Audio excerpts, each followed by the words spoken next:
Nate Watt. Shout out Sonny Pache. God, I wish I could be like him. All right, I love you, buddy. Good. Is it good or is it great? I was the best part of the band. Arms cut off. Too drunk. Be lazy. Here's to him. It'd be the hardest question. Don't even finish it. Yep. Can you tell me that? I'm not gonna say. And shit, I'll handle it. It was getting a little tense.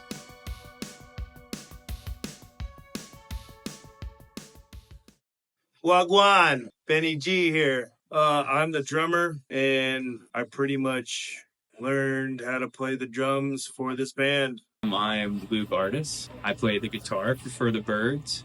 I'm Dale, trumpet player. Yeah, so my name is Ross. Played the keyboard in For the Birds, and I was the hype man as well. Well, I'm Blake, obviously, and I was the vocalist and played guitar. My name is Mike Fenton, and I played bass in For the Birds. I'm originally from PA. I was just born there. I spent a couple years there. And then I moved to Friendsville and spent most of my life in Friendsville, Maryland. I actually really don't fully remember how I met Mike, but Mike Fenton was the first one I talked to about the band. It was at Mountain State Brewing. It was on St. Patty's Day, drinking a lot, kind of partying. Yeah, me and Mike just talked about, how much we both love music, and I was really pushing him. I was like, let's do this. Let's play music. I want someone to play in a band with. And Mike was a talented guy. And I was drunk on St. Patty's Day and talked to Mike. And then the band kind of started forming from there. Yeah, I didn't grow up around here. I moved here in 2016, and I met a lot of them through, I used to live on Deep Creek Drive. My wife worked at Black Bear. And so that's how I met Ross, because his family owns the Black Bear. He worked there as well. And then I met Ben at Ken's Irish Pub doing open mic nights there with our mutual friend Nate Watt. Shout out Sonny Pache. Everybody else, just over the years from going out, I didn't realize everybody was into music, other than Ross, because him and I used to do open mic nights together back in like 2016, 2017. St. Patrick's Day of 2021, we all got together at Mountain State, got hammered drunk, and decided that we were going to have band practice the following week. And I walked up to my 8-month pregnant wife, and I was like, we're gonna start a band. And then after that, the rest, just kind of went from there. I moved here 12 years ago, and then I kind of started meeting a bunch of people. And over about the last 6 or 7 years, I met a bunch of people who were into music. They were talking about starting a band. And by that, I mean Mike Fenton and Luke. They were like the ones that wanted to start the band. They were like, do you know a singer? And so I was like, yes, I do. Because I had worked with Blake. And so Blake, we used to jam a little bit. And one day he started singing. I was like, oh my God, this guy has pipes. He can sing. And so we got a core 4 people together. We got a singer, a bass player, a guitarist, and a drummer together. And then we were like, well, how can we make this sound bigger? Dale, unbeknownst to a lot of us, played the trumpet back in the day and could read music. And we were like, all right, Dale, well, come fucking learn how to play the learn how to play the trumpet again and join us on stage. And lo and behold, he did. And we got Ross as well, because he was originally supposed to be rapping. We were gonna do rap songs as well. You know what I mean? Like kind of hip hop, funk, jazz type deal. And then he was like, well, I can play the keys. And so he got on the keyboard and learned how to play that again and started playing the keys. And then we just kind of formed a band that took off like a rocket ship. Yeah, well, born and raised here, so I've been here all my life. Lived in Ocean City for a year, but came back. And then I met Ben and all that. And that was just just hanging out with Benny G all the time and getting to know Mike better. And then I went to school with Luke and all his siblings, so we all knew each other very well. And Andrew Dale, I knew him. I can't remember where I first met him, but we've all known each other for a good long time. So if I am right, yeah, I am right. I'm the only outsider from the band. I grew up in Northern Virginia, and all these guys grew up around here. When I was younger, we would come vacation here. Obviously, my parents got involved with the place, so I moved here and made some of the best friends of my life. We're getting together and jamming, and so I wanted to contribute, and they knew that I was musical. I didn't really excel at anything, but I could play keyboard a little bit and back them up. So yeah. Oh, no. I grew up in Oakland, just out of Deep Creek. Lived in Deep Creek my whole adult life. Love it here. It's very nice. I played music through high school, all grade school, honestly. I was always a trumpet player. Also enjoyed percussion, but trumpet was my main expertise, if you will. I actually stopped playing after high school, and a couple of guys in the band said they needed a brass player, so I dug my trumpet back out and brushed the dust off of it and got back in the game. It was fun. Yeah, music has been my main hobby my whole life. So I've always done music. Outside of that, I've always worked a lot. I was a chef before I got into real estate. Now I'm a real estate agent, and I have, 2 kids, so that takes up plenty of time. And but if I'm not doing one of those 3 things, I usually like to go for long walks. Adventure sports guy. That's what I went to college for. Rock climbing, anything adventure sports I'm in. Big snowboarder. The snow industry is a big part of my life. Even though I'm getting old, can't do it like I used to. And anything outdoors, love it. Yeah, I'm not too proud of I like to game. I like to watch movies. I like to be lazy. That's kind of my shtick, But other than that, just, when I get done work, sometimes I'll work some more and, fixing up the house and just trying to make everything a little nicer. Hasn't always been like that, but. I'm sure more than half the band said, snowboarding. I love snowboarding. I used to like skateboarding. I like playing golf. Yeah. At that point in time, and still at this point in time, I am a kayaker. I kayak. I am a river rat. I love the river. That is it. Well, I'm into a lot of things. My favorite thing right now is playing music. I'm still playing music every day. Snowboarding. Just recently got into whitewater kayaking. I play video games. I'm in school right now, so now I'm doing school. But yeah, no, I like to try to do as much as I can. No, that's a good question because it was, 5 and then 6 of us, and the text thread was always going like, who can do this day, and then until we set a day. I was working the Wisp and then working the golf course, 1,000 acres down the street. I mean, once we picked a day, we were all able to coordinate, and whether it was in this room or down the street, a few different places, once we made it worked out. So I've been in a couple bands. When I was in high school, I was in a metal band. It was around that time that I started working in a kitchen as a chef. There was a conflict of interest there because you work nights and weekends when you're in the restaurant industry. So I wound up having to leave that band. When I moved up here to Deep Creek Lake, I was in real estate, which I still worked weekends, but usually people aren't looking at houses in the evening. So it was a really good mix of I would just work during the day in real estate, and then in the evening times we would have band practice when everybody else was done work too. Played on the weekends. It was a perfect fit. So working for the birds. So, I mean, it really wasn't super difficult to, figure out, because I think we practiced once a week. I had a full-time job painting 5 days a week, and, it wasn't difficult. I think the most difficult thing was getting 5 guys to pick a night to practice. I think that was probably the hardest part. It was actually kind of easy to balance everything when I was in the band. I was homeless the whole time I was in the band, pretty much. I lived in my tent. It was kind of weird. Got kicked out of our house, and I just kind of vagabonded it for a while and didn't have to worry about expenditures. I mean, obviously, I still had my normal job at Mountain State Brewing, which I love. It's a great time, bartending and serving. As I said, the manager of the terrain park. It takes up a lot of my time in the winter. It's very... Ben, sorry, so it's okay. The drummer is a problem. The drummer is a problem. And the reason that we're doing this interview right now is because of Ben. Ben Gordon, he's the drummer. He's nothing but trouble. Super easy. It was great. I didn't have many extracurriculars going on. It was fun. Honestly, the band was the highlight of my week. Twice a week, had band practice, work every day, band practice at night, hang out with my friends. Good times. 10 years, I was a cook for 10 years at Moonshadow with Benny Gordon, and Luke did work there briefly too. Yeah, 10 years I did that, and that's how I got so close with Ben, working with him. When COVID happened and everyone got laid off, and it's probably the best thing that ever happened to me because now I don't cook anymore. And after being laid off, and then of course this all comes to fruition, Mike wants to start a band. Ben has been texting me for months and months and months about it, and then finally Mike comes along. So I didn't have a job at the time.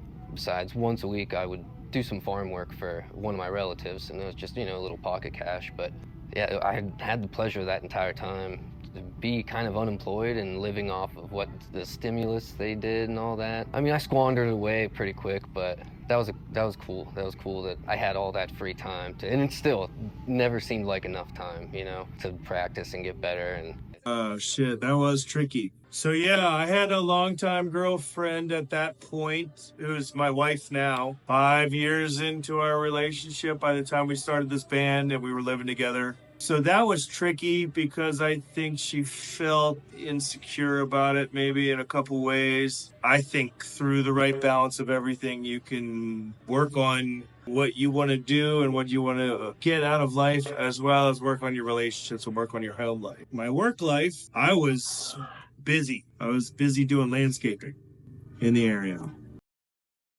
I mean, I'll tell you what I remember from it. It was me and Ben at his house where Luke lives now. This is how I remember it. It's nothing glamorous or exciting or anything. I looked up in the sky and I just said, look at all those birds. And Benny G looks over and just goes, for the birds. And that was it. We went through a lot of names. We went through it was like shows that we did that weren't really shows. I guess they were at friends' houses and stuff like that. We were like the no-name band, or like this fucking thing or that fucking thing, you know, but nothing stuck. I think one day I was like, hey, you know, our music's for the birds. You know, it's for the birds. And then we all started talking about how we could change that up, and I think it came to Fur the Birds. F-U-R. I don't know if it makes sense or not, but that's just kind of how it evolved from For the Birds to Fur the Birds. And then it just stuck. Love it or like it or hate it, I don't know. But yeah, that was our name. We rolled with it. So Yeah, I couldn't even tell you. I'm pretty sure Ross and Mike had something to do with that. I wasn't an original band member. They pulled me in once they all realized I used to play trumpet. They already had the band for about 6-7 months before I was invited to be a part of For the Birds. And at that time, they already had the name locked down. Absolutely random.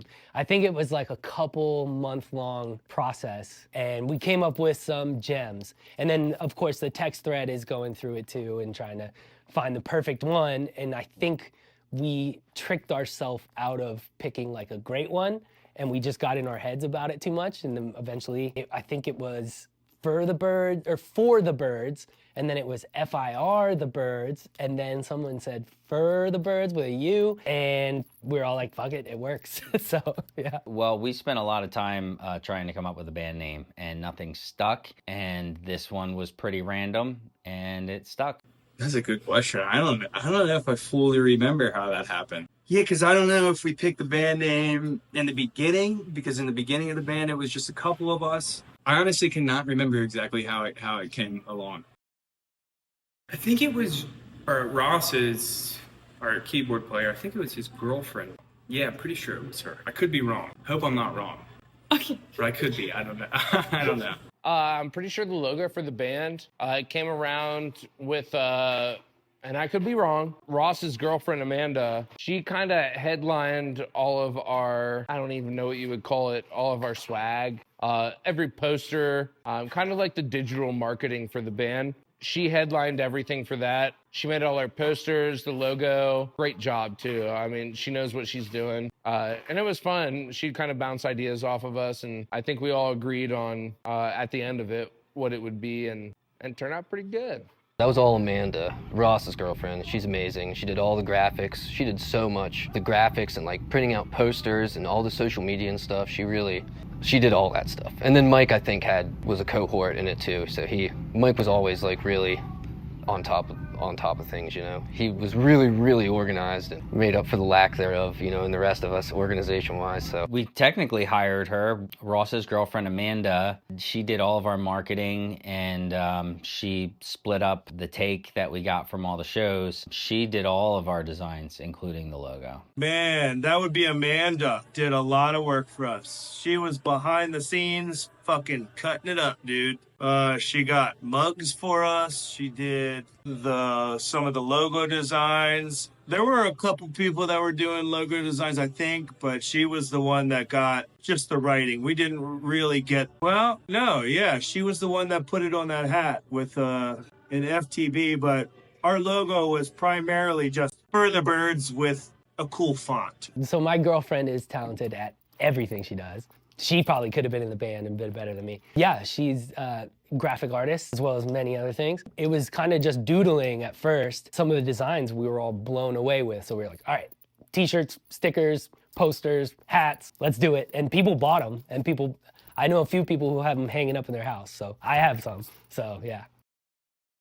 Well, first of all, we got the singer, Blake, the pipes. Old wild card. That motherfucker is touched in a special way with being able to sing like that. He can also be a firecracker, and he's just a love bug. I would say Blake the love bug. I'm gonna start with Blake. Hilarious guy. He was absolutely so funny. Always made me laugh so hard. Also, he had a beautiful voice. Probably still does. I haven't seen him for a while. But yeah, Blake was just so super talented. Funny too. I think I said that, but yeah, he's funny. Blake, loose cannon. We'll call Blake a loose cannon, but boy had some pipes. He could sing anything. Blake was the singer, and he I don't think he realized how good he was.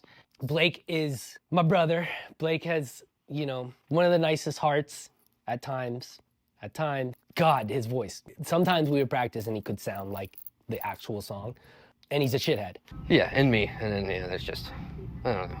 Then you got Luke, the simple man. He's stoked to be there, always focused on the music. Doesn't have much to say sometimes, but when he says it means a lot. Luke's a free spirit. His guitar skills were something I would almost laugh about because they were so good. It's unstoppable. Anything that he wanted to do, he could think it and it would come out in his hands on the guitar. And it was amazing. Just any jam session that we did, and Luke would be laying in the middle of the floor with his eyes closed, just playing the guitar. It's stuff you would dream of.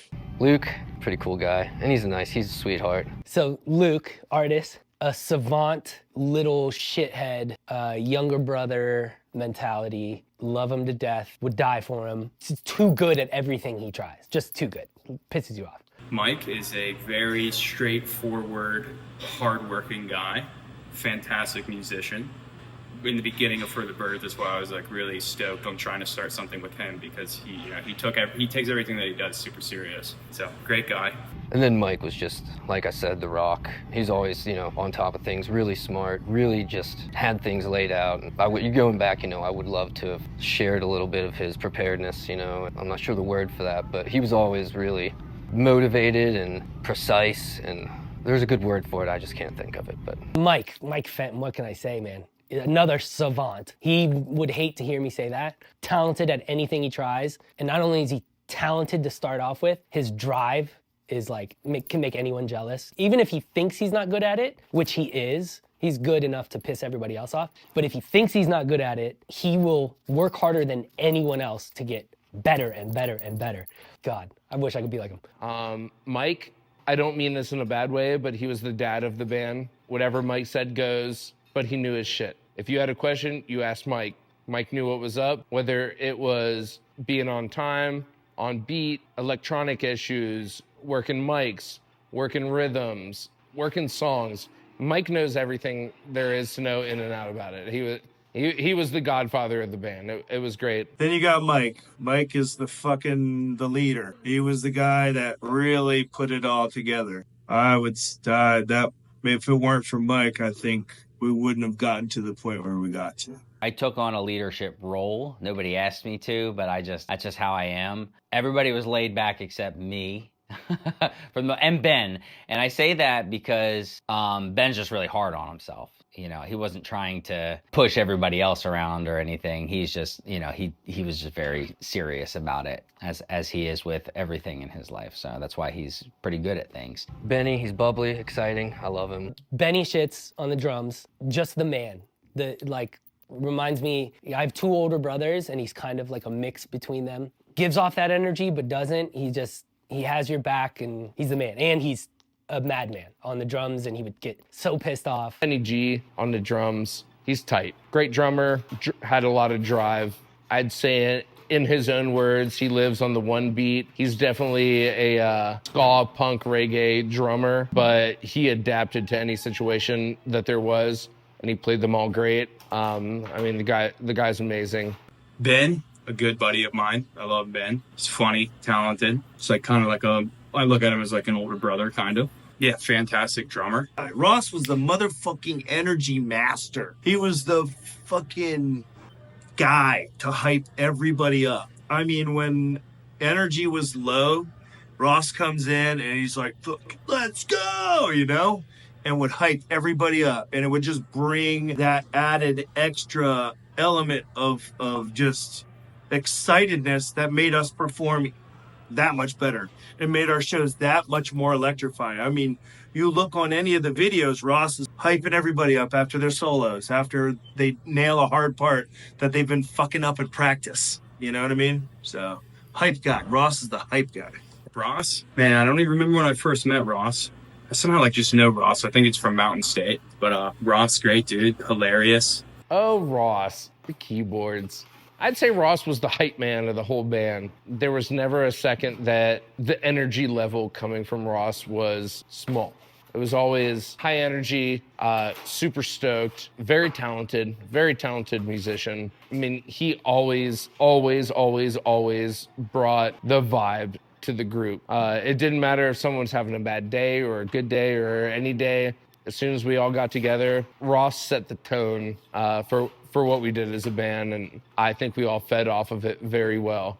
Ross, total gummy bear. I love him to death. He's like a teddy bear. To me, I think. He's so sweet. Him and Amanda both.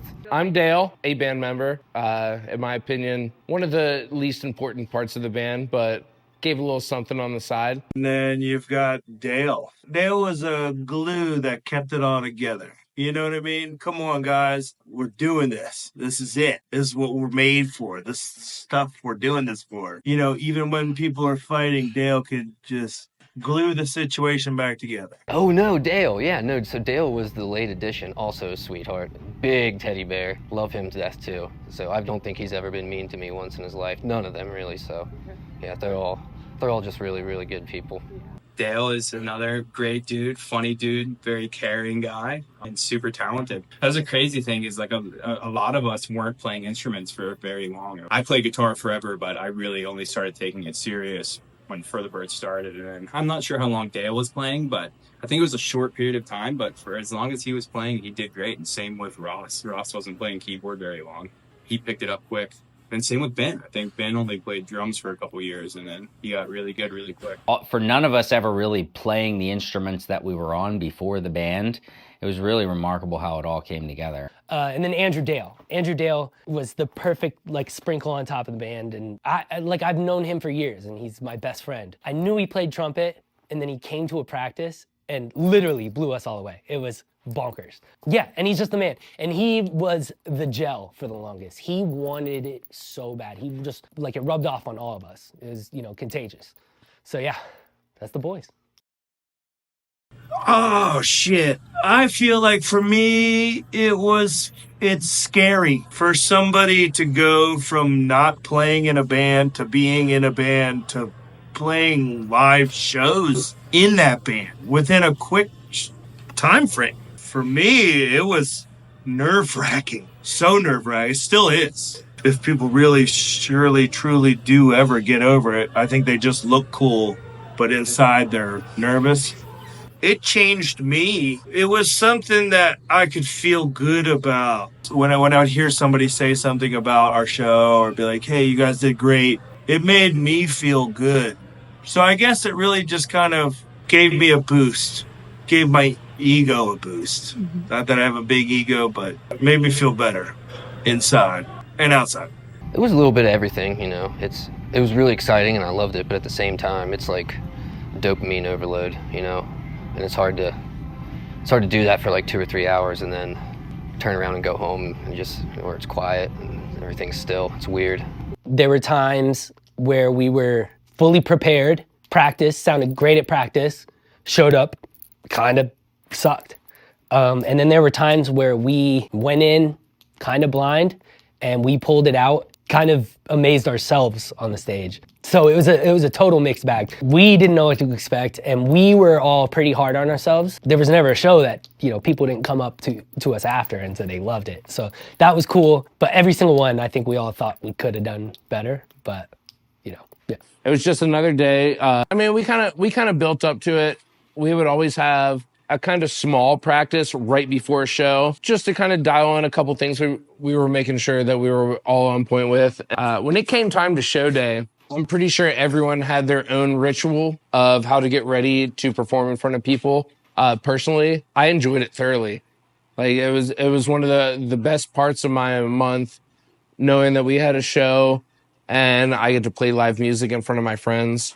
You always knew someone in the crowd. Everyone loved For the Birds. It was pretty great. Like it did something for me too. And just knowing that the people that were coming to watch us were people that I've known for a long time, and even a bunch of strangers. The hype was always there. The crowd was always at the same level that the band was. So kind of getting ready for a show, it wasn't much different than any other day, honestly. You just kind of be like, oh, we got a show today. I think I had long hair at the time, so I was like, better put some mousse in it, make the curls look good. We were already ready before the day even showed up. Yeah, I'd been on stage before. So, but you know, I think anybody who performs will tell you that there's something that's like nerves that happens, and you kind of get used to it.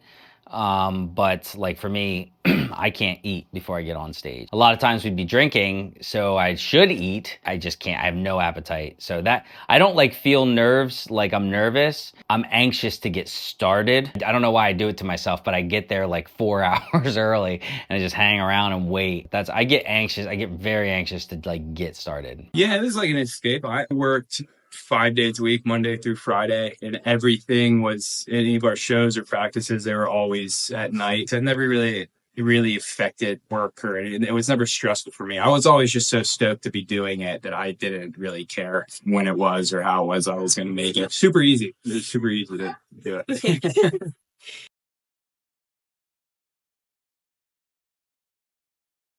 That's tough to say because they were all like the same crowd, same people, more and more sometimes. But yeah, we had a really good, like all of our friends combined, really good turnout like every time. So it was really nice. I loved playing at Black Bear, St. Patty's Day. That was fun. The revolving theme was making it 2 hours without having too many drinks, and I struggled with that a lot. So Black Bear was, I think, the best.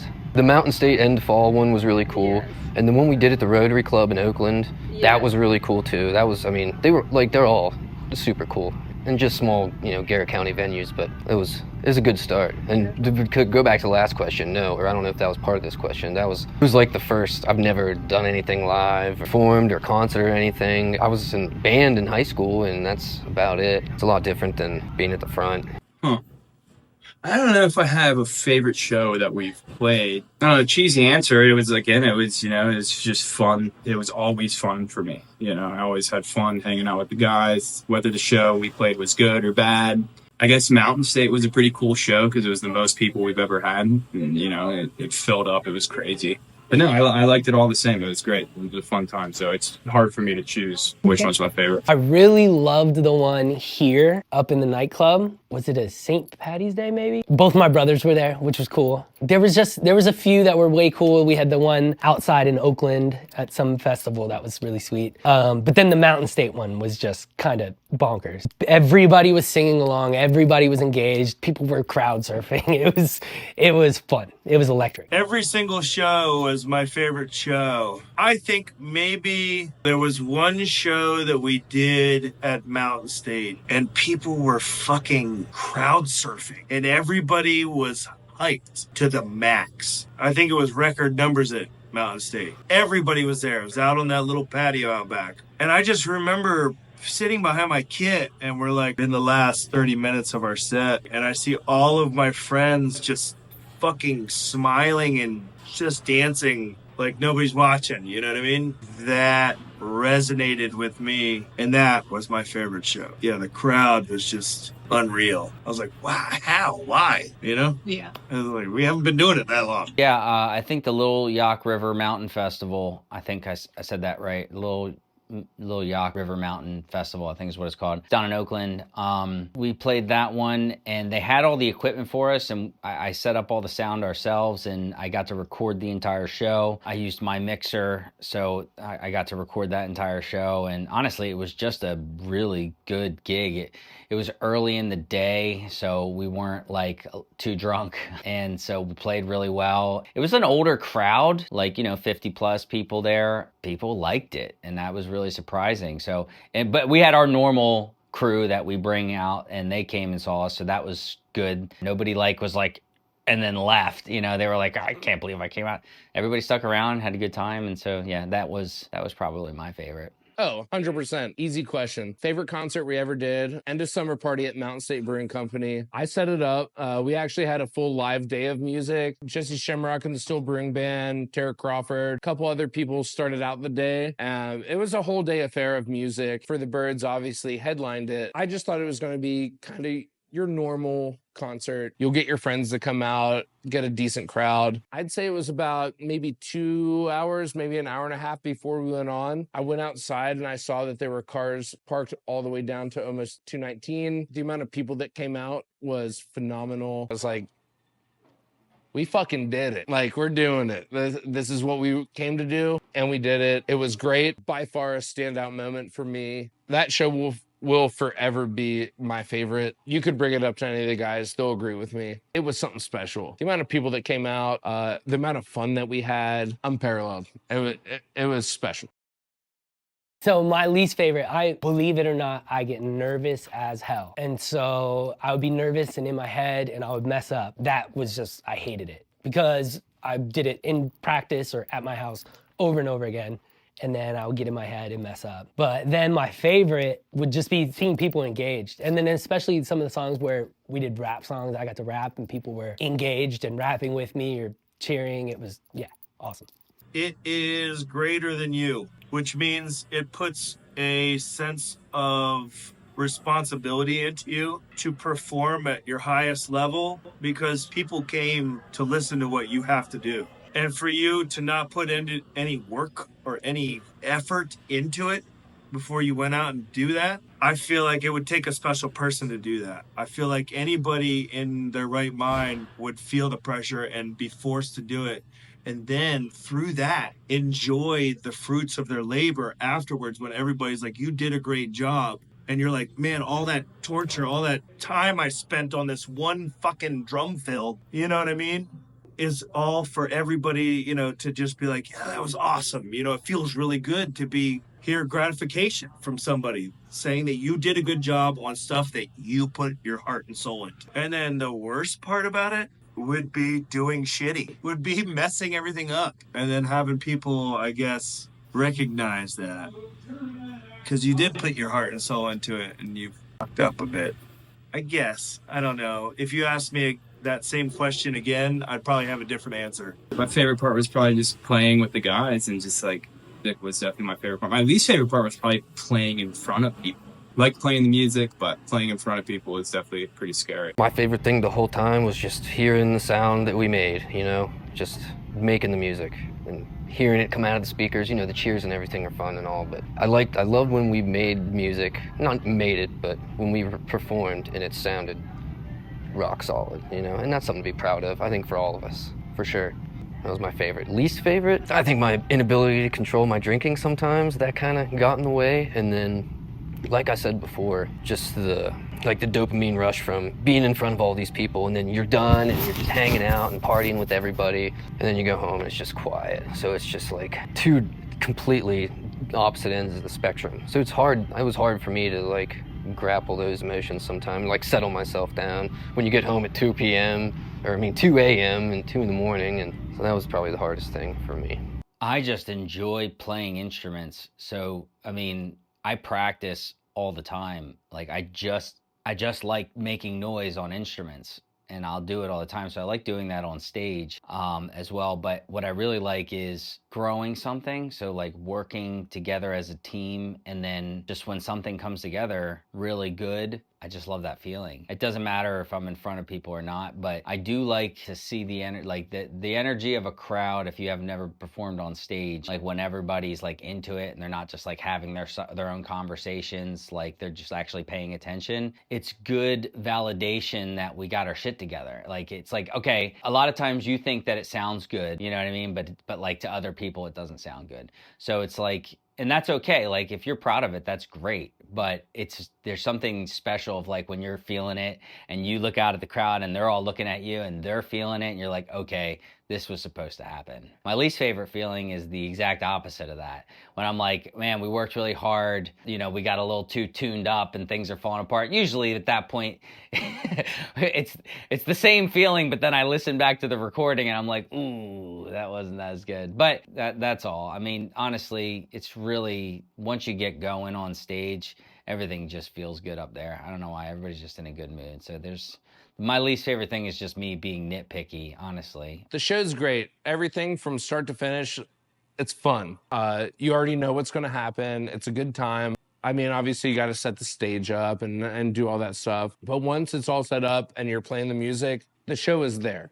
You're having fun. When the show's over, there's a lot of teardown that goes down. I mean, making sure that all the equipment and the cords are wrapped properly and the instruments are properly put away. And I feel like one reason that might be the worst part is because it's at the end of the night. We've probably been drinking a little bit.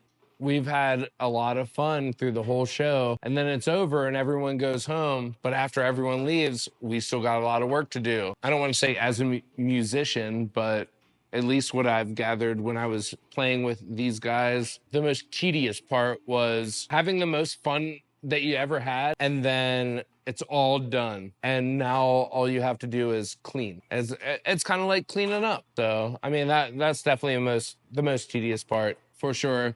I'd say the best part was pre-show. The excitement that everyone had, knowing we were about to go play a show. We already practiced for weeks and weeks and weeks and dialed everything in super good. And it all came down to this one moment. Right before that moment happened, it was just me and the boys and the band, and we're not on stage yet. We're all together and hanging out and just talking right before we go on stage. Probably the best part of the whole thing is we're all hyping each other up. We all know what we're about to do, and you can already see the crowd. You can see the people. You just know there's just something in you that you know I'm about to go out there and put on a show with my friends, and there's 200 people standing outside that can't wait to hear it. It's probably the best part. I don't know. I'm pretty sure we tried many different ways to pick songs because, again, it wasn't easy. You know, same as I said earlier, you know, getting 5 guys. What is there, 5, 6? Sorry, okay, 5, 6, whatever. You know, getting 6 guys to agree on anything is very difficult. I don't remember exactly. I think like we were just like sending songs into a group chat, and then we'd be like, oh, I like this one, I like that one. We'd play them. If we didn't like them, we'd have like a vote. Yeah, I don't know. I think we tried so many different ways to pick songs. I don't think anything worked very great. So our process was everybody brought a song to the table. And I think everybody, like if we had a show coming up and we had to learn however many new songs, we would each pick 3 songs. And if one person said no, like for a reason, like, you know, they were like, nah, I don't like it, someone else also had to say no, okay? So, and if someone else said no, then we just scrap it. So 2 no's, we would scrap it, and then that person would get to bring another song. So if like I brought a song and 2 people said no, I would bring another song to the table. If only one person said no, they had to try it, and then we would do it again. We'd like circle back around to it and be like, you still not feeling it? And they would say yes or no, and then if they didn't, we would scrap it. Because we didn't want to waste too much time having somebody learn a song that they just didn't like, because then we wouldn't get a good performance out of them. You know, at least that's how I felt. So yeah, everybody would bring 3 songs to the table. Then we would learn them all. We'd pick which songs we were going to learn like that week, you know, a couple of those songs. And not everybody would bring 3 songs right at once, you know, most everybody bring 1. And then, so that way it was all pretty fair, but it also spread us all. I mean, we had so many different types of music that we were playing. A lot of cake. And Blake has a great voice for it, so. We fight about that every day. Biggest fight we had in the band. You got to think about it in the sense of, take me for instance.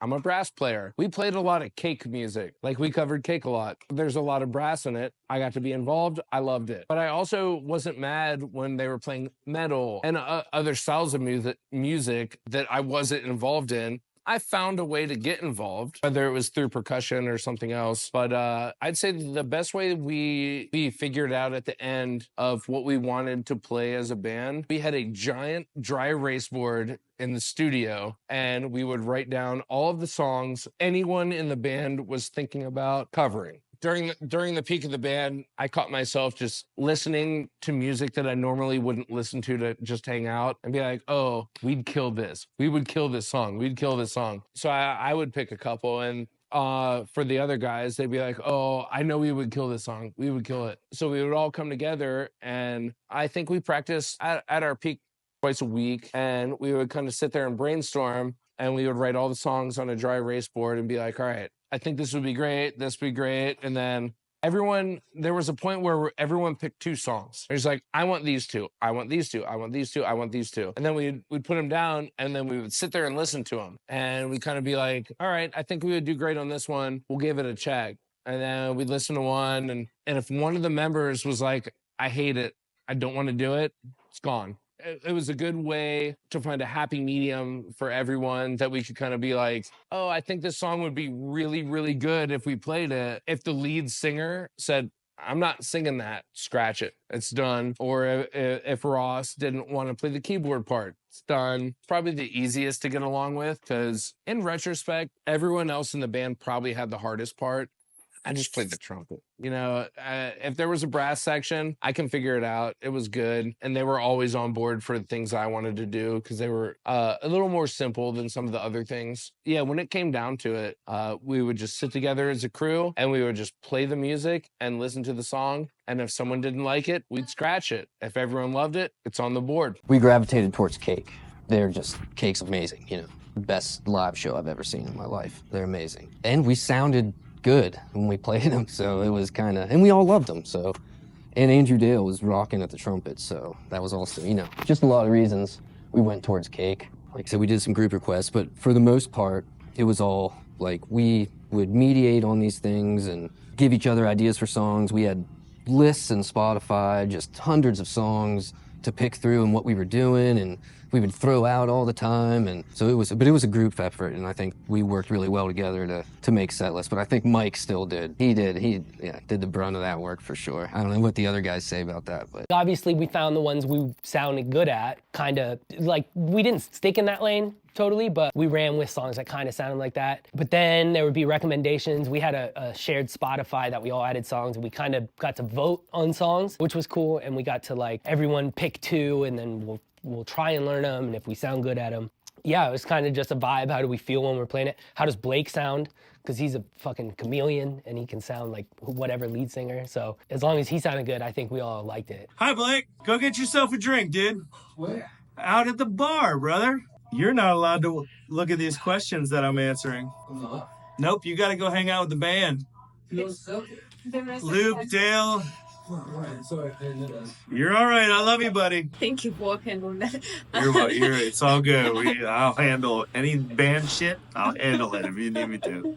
There were crowd requests, but primarily it was, we're all around the same age. We all played Tony Hawk's Pro Skater. We all loved that ska energy, that ska punk energy. And so we primarily harnessed that and all those others, you know, that same genre. Yeah. That was pretty much it. We wanted high energy, fast pace, get people off their seat, get them moving, get the blood pumping, get the good times rolling, you know? No, my friends and family were, I think the whole band, actually, I can speak for the whole band. Everybody connected to us loved it. It was crazy. The one outside, I think it was some fall festival, the one outside in Oakland, I look out in the crowd and my sister's there with her newborn. He's got the big noise-canceling headphones on, and she's rapping with me. That was awesome. My girlfriend's parents were always there. Her friends, her grandparents would come to a bunch, and they were like, you know, stayed up past their bedtime for us. My parents, my brothers, yeah, everybody. I think we had a really good, you know, support system. My mom was the biggest For the Birds fan that ever lived. And my Aunt Joan loved it. My family thought it was the coolest shit ever. They were like, oh, you're in a band? And I was like, I guess kinda. And I didn't realize at the time that the following that we had was a little significant. Like, people came to watch us. We had hundreds of people to show up to our show. It was awesome. I'd say my family was huge supporters. But at the same time, a lot of the families of the other band members were also equally as supportive. Ross's dad out there all the time. Barry was always hyping us up. And we used to practice downstairs at Black Bear. They hooked us up with pretty much a free studio, semi-rigged up to be soundproof.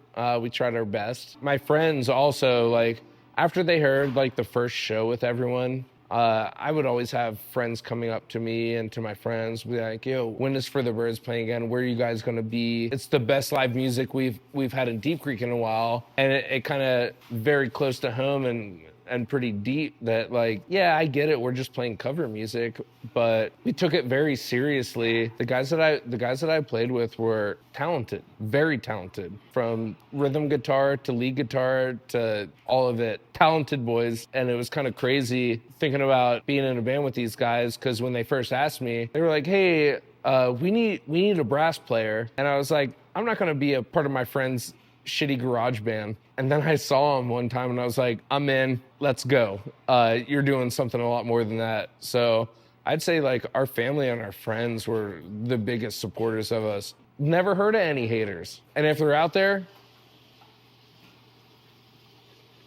I might tap that. Yeah, no, they loved it. They just said, keep doing it. Don't ever stop. It's kind of the rhetoric, you know, so. And I still get it, like, when you starting up again? When get the band back together? And like, well, got a couple other things to figure out first, but I hope we all get out there. I know Luke and Sailor have been.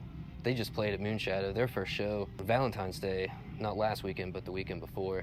And I didn't make it out. I wish I could have, but. So he's still kicking. And I know, and I got Benny. I hope he's practicing still, so. We still talk about wanting to, you know, just priorities, you know, gotta get priorities straight first, and then the fun can begin again. They loved it. Friends, family. I mean, they made the majority of the crowd every time. Mom has never missed a show. I don't think she ever missed a show unless she was out of town. But yeah, I think the friends and family, even if we were bad, I don't think they told us. I think they just everybody supported us, and whether it was good or bad, everybody seemed to enjoy it. But yeah, everybody was very supportive. Mandy loves seeing me love things. So, I mean, she thought the performance was good, but when you live with a musician, the last thing you want to hear is the song that you hear him practicing all the time. So you go out and everybody's like, yeah, and you're like, oh my God, I've heard this song 1,000 times. So that's the curse of, like, she loves me and me doing music, and she loves that it makes me happy. But it's hard to, like, it'd be different if they were originals, because then she would know, like, hey, this is Mike's, right? And she can grow to love it. But just hearing this, and it's not like her type of music, you know what I mean? Not all of it anyway. So yeah, and I experienced that, like, in other bands that I've been. It's like the girlfriends and the wives of the bandmates, they're the ones who hear the songs over and over and over again. So, you know, it's just, and she would come out when she could, because, you know, we had a young daughter, so she didn't really get a chance to make it out very often, you know, unless we had a babysitter. So I think she does wish she could have gotten out to more shows, just because she likes seeing me happy, you know what I mean? But and then Mogi, who was my one friend who wasn't in the band, but I think he went to, like, every show. And then a lot of our other friends, they didn't get to see us unless we were playing at the bar that they worked at,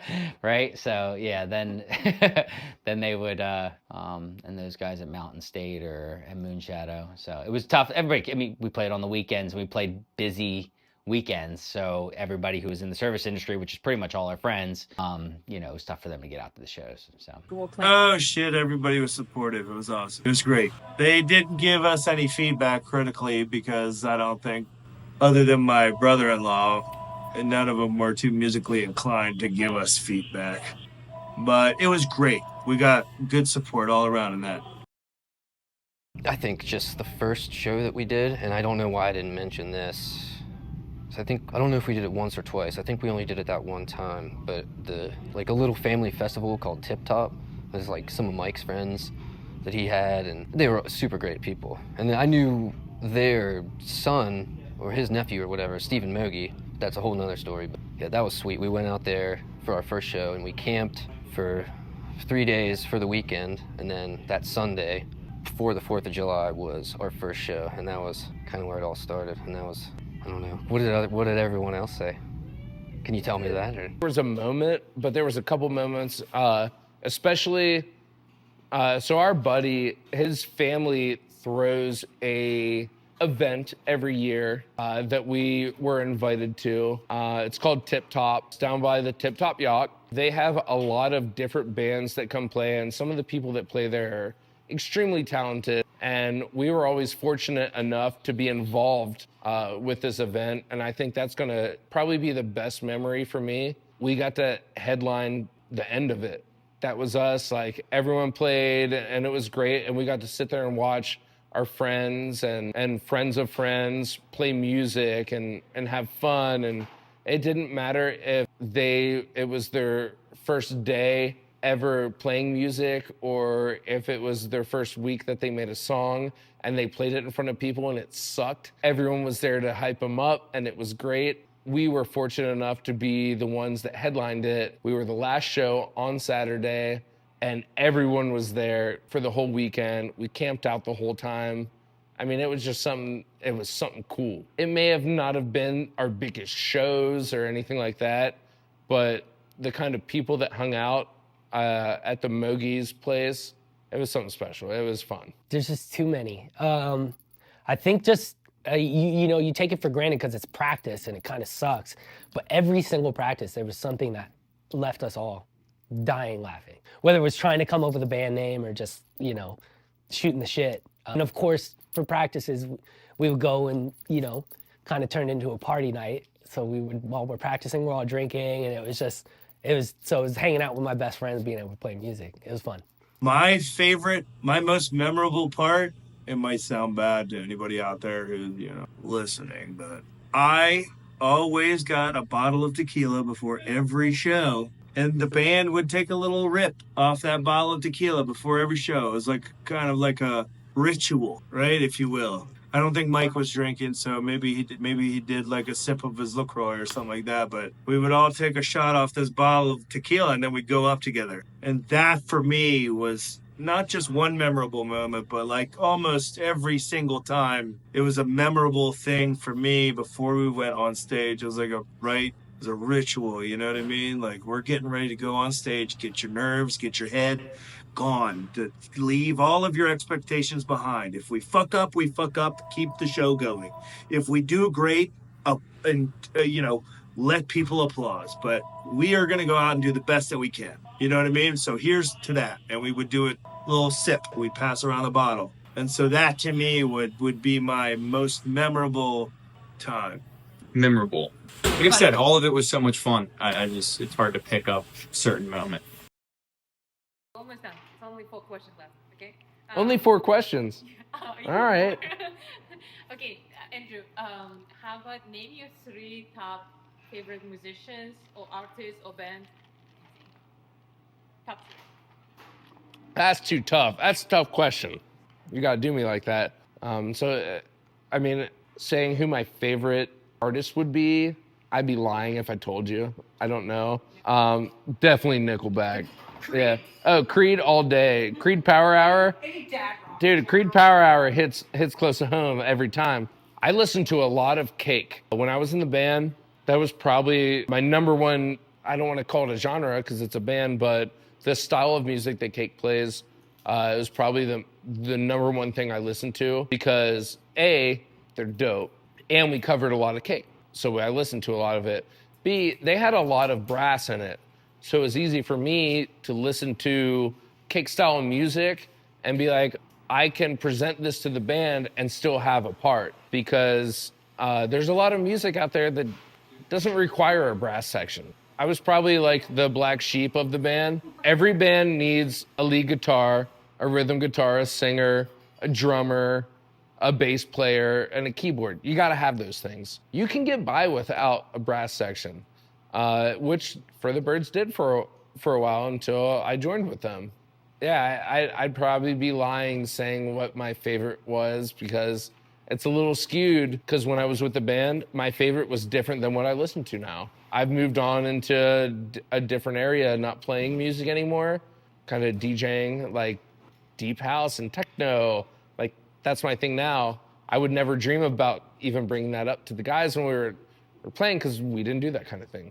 Yeah, so the one favorite band that I've always had that it's really hard to ask a musician who their favorite bands are because that changes all the time. So I'm just gonna give you some canned options. So I got my favorite band of all time just because they've always been my favorite band, not because I even listen to them anymore, is Pink Floyd. David Gilmour is one of my favorite guitar players. We have the same birthday. So the guitar player for Pink Floyd is probably my biggest influence as a guitar player. Wolfpack is my probably current favorite band. Anything revolving around them, just so talented. There's like a talented super group, and Jack Stratton, anything he produces is just amazing. Probably Miley Cyrus. I don't know. I couldn't tell you. Cake is another great band. That's who we played a lot. We played a lot of Cake. So if I'd say Pink Floyd, Wolfpack. Yeah, so my other favorite band that I was like one of my favorite bands as a kid and is still probably one of my favorite bands today is Led Zeppelin. So I'll just go with that. So probably Pink Floyd, Wolfpack, and then Led Zeppelin, and it's only because you made me pick. Oh man, that might be the hardest question. That really might be the hardest question. I don't know. Right now, I've been listening to a lot of just some random indie bands. Good Morning is the name of a band. Yeah, it's super hard for me to pick. It really is such a hard question. I like a little bit of everything. I'll say that. A little bit of everything. I cannot pick 3 favorite bands. Number 1 right here, Turnstile, Baltimore band. Let's go. No, they might not be in my top. They're in my top. Yeah, they are. They're probably. God Bless, Bob Marley and the Wailers is number 1. And then you have Turnstile. And then I would say probably my 3rd favorite band would be, fuck, that is so tough. Nazira. It's okay. I mean, because I know every freaking Beatles song. I know every Jimi Hendrix is amazing. And then you got, I'm going to go with Incubus. Okay. But I got to put Bob Marley at top. Bob Marley, God bless. Oh no, that'll be top 3 today because it changes day to day. Oh, see, I don't want to pick all rappers. Yeah, I'm gonna go J. Cole, Lupe Fiasco, and Method Man. I know that's not what the other guys said, but there you go. You like gun to my head, ask me to answer the same question in 5 minutes. It'll be different. 3 of my favorite bands: Cake, Crumb, probably Red Hot Chili Peppers. Yeah, we got paid for most of the shows we did, from what I remember. Not a bunch of money, a little bit of money. But the merchandise, I really had nothing to do with it. Yeah, I really kind of just showed up and played guitar. Yeah, so a lot of it, Mike, who we called Band Daddy, footed the bill for a lot of it. So it was like, all right, let's make sure Mike gets his money back first. And then, like, it was cool the few times getting cash in hand. But I don't think any of us really like were ever down bad for the money or cared that much. And there were times I remember it was like, oh, money towards Ben's new cymbals or something, guitar strings, Mike footed the bill for a lot of stuff. So I hope he didn't lose money on the band because I didn't really need money. It was fun. We got like $100 a piece per show, I think, eventually. And then Amanda had a friend that did all of she made shirts, some really cool shirts too. Cool shirts, awesome posters. Her and her mom printed mugs out, which I still have, awesome mugs. They did that. She did all that and then had the merch table and she set all that up, so. And then she got a cut as well, but that was like one of the things Mike said when we were starting. He was like, you can't start a band to make money. And I was like, well, we gotta make something, But he was right, there's really, you don't get paid a whole lot unless you're turning shows out.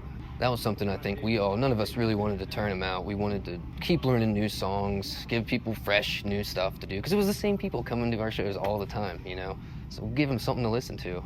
I think we all felt the same way about that. Plus, you get tired of doing the same thing over and over again. Fuck the money.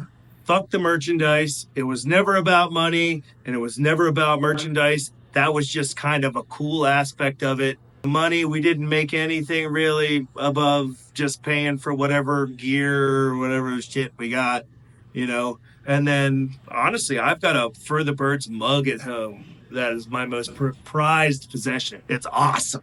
Amanda, thank you. Yeah, that's about it. That's the highlight of my time. It wasn't about money. It was about cool shit. You know what I mean? It's about just freaking the crowd about it. You know, it's just about the energy. Getting paid, we started out just playing real cheap because I thought that it'd be better to make a reputation for ourselves. By the last few shows that we played, we drew a really big crowd, which means anybody who was going to have us play there was going to have a lot of money spent at their bar. So we increased the price, doubled and tripled as we went along. It was worth it, especially with 6 people. We should at least be getting paid $50 an hour or something like that. You know what I mean? For all the time we put into it and the amount of people we brought. So that's what we were aiming towards the end. So it started out like, I think we played for like $150 Moonshadow when we first started. As far as the merchandising, we just priced it like anybody else would price something with just a profit margin. And we weren't trying to like make a bunch of money on it.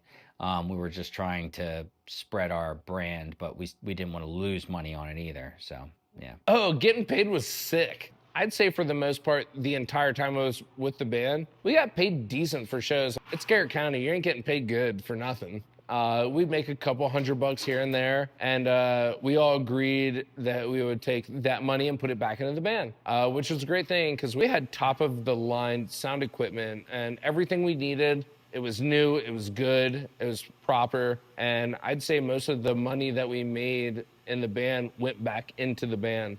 There were, in the beginning, there were times where we were like, yo, let's split the cash. And then we were like, all right, cool. And then you'd walk out after 2 shows with $200 and be like, I just got paid to play some music. Fuck yeah, it sounds, that's dope. Super dope. Cool, I wouldn't care if I got paid $10. I was already having fun doing what I was doing. The fact that we were getting a little cash on the side. It's such a small town, and like, you know, a few of us are bartenders in it, so we know all the bands that are from the town. All the bands that try to get booked here or Mountain State or whatever, they're the bands in the town. So it was cool kind of being part of a new young wave. Like we had, and thanks to Luke, we had a bunch of the young kids come out to all the shows because they're the ones that are going to bars now. So yeah, it was cool seeing our fans come to our shows, which I guess you can get in any town, but it kind of hits different here. There's not really a musical industry here, which is why I think it worked so well for us, because we were like, I wouldn't say that we're the best band in Garrett County because you have Optimus Riff, but then I guess Optimus Riff was really Morgantown. Wade Wiley, the drummer, Wade, you're awesome. He's from here, and I think maybe another one of them is, but I know Wade is. So to me, I was like, ooh, are they from here? Because they're definitely better than we were. But I think they would be considered an upper echelon of band. We just wanted to be the best here, right here in Deep Creek. We just wanted to freaking play music for our friends. That's it. We weren't good by any means. We just had a bunch of friends that wanted to come get rowdy and listen to music that they liked. That's it. That was really what our attractor was. It was just, I think if we went anywhere else, you know, we probably wouldn't have had the same outcome. Like if people didn't know us, you know, when we went to somewhere, we probably wouldn't have had the same outcome that we did here in Deep Creek. Our mission was to be the hoppinest, highest energy band here in Deep Creek.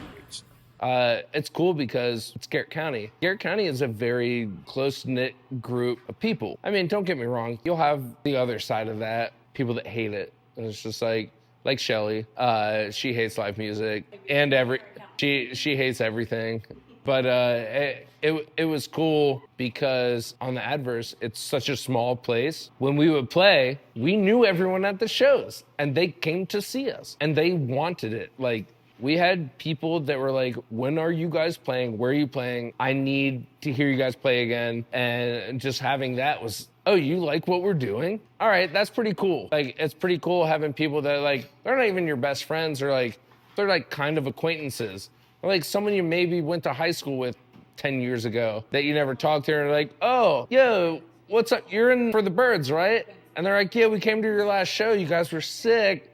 When are you playing again? So it was kind of cool in that sense with Garrett County. It is a small place. You wouldn't think that Appalachian America in Western Maryland would have a following of people that were like, are you guys about to play a bunch of ska music?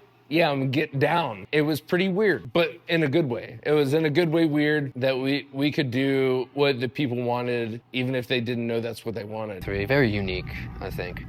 And I credit our friends and family for sure, who they were the crowd every time, you know. And then new friends, they didn't know who we were, and then so we made a lot of friends that way too. So yeah, definitely supportive, definitely unique. And yeah, it was challenging because, you know, we did a lot of work, you know? It was a lot of work. Like, if you broke down, back to the last question, like, if we were to get paid by the hour, like all the practices we did and the shows, like, it'd probably $1 an hour, you know? Something unreasonably small, you know, but it was never really about that.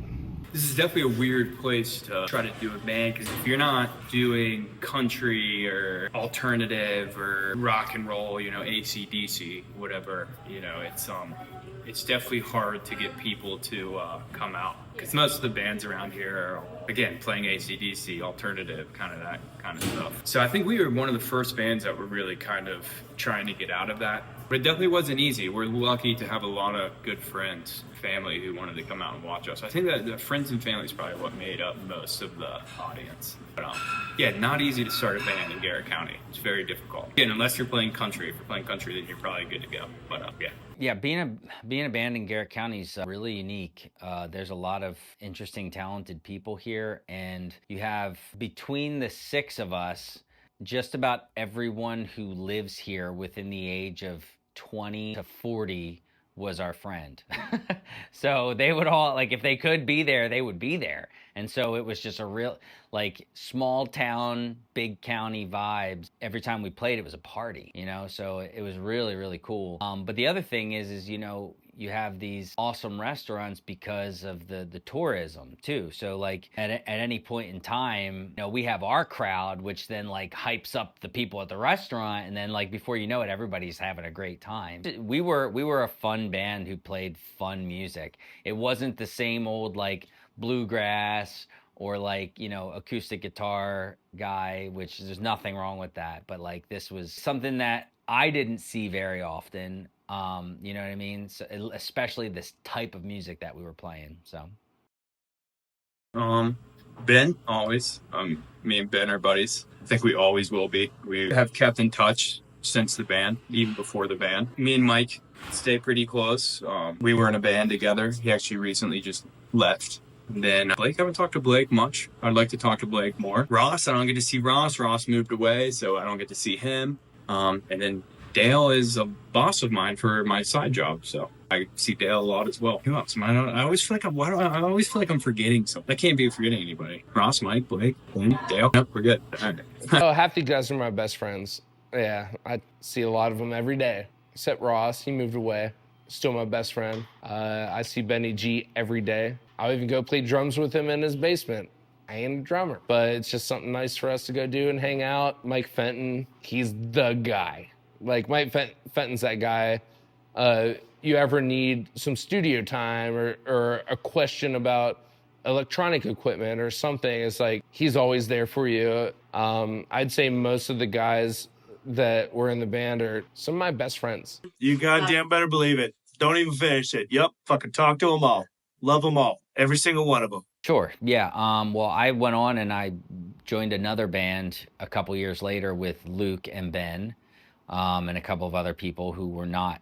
Sailors actually took my place in For the Birds after I left. He was also in the new band. So I kept in touch with those guys, but I mean, everybody, all the other ones are my friends. I just kind of dropped off though. I mean, I don't really, dad and real estate and that fills my time. So, and I'm good with that. But so unfortunately, and Ross moved away. Yeah, I don't go out in the evenings like I used to. So I don't really get to see anybody as much. But I mean, we're all on good terms. I think I'm on good terms with everybody. I see them when I see them. Well, yeah, we all still talk, and we're all good. I had a little not a falling out, but a bit of a drunken rage, you could say. And this was after a couple months after Mike left, but I think it just got to be too much for me, and you can't stay unemployed forever, so I eventually did end up getting a job, and then was working full-time, and then was working 2 jobs, and then still trying to do the band, and still drinking way too much, and so just, snowball effect of stuff like that. But we still talk. Yeah, I mean, it's weird. It's such a weird connection you get with these guys. I think of them as all brothers. And there was a bit of a falling out, and it was bad for a little while, left a bad taste in all of our mouths. And then, I mean, I can only speak for myself, you know, letting the past stay in the past and moving forward. You know, I think my relationship with these guys, even though I moved, is stronger than ever. Yeah, and I love and respect and all of them.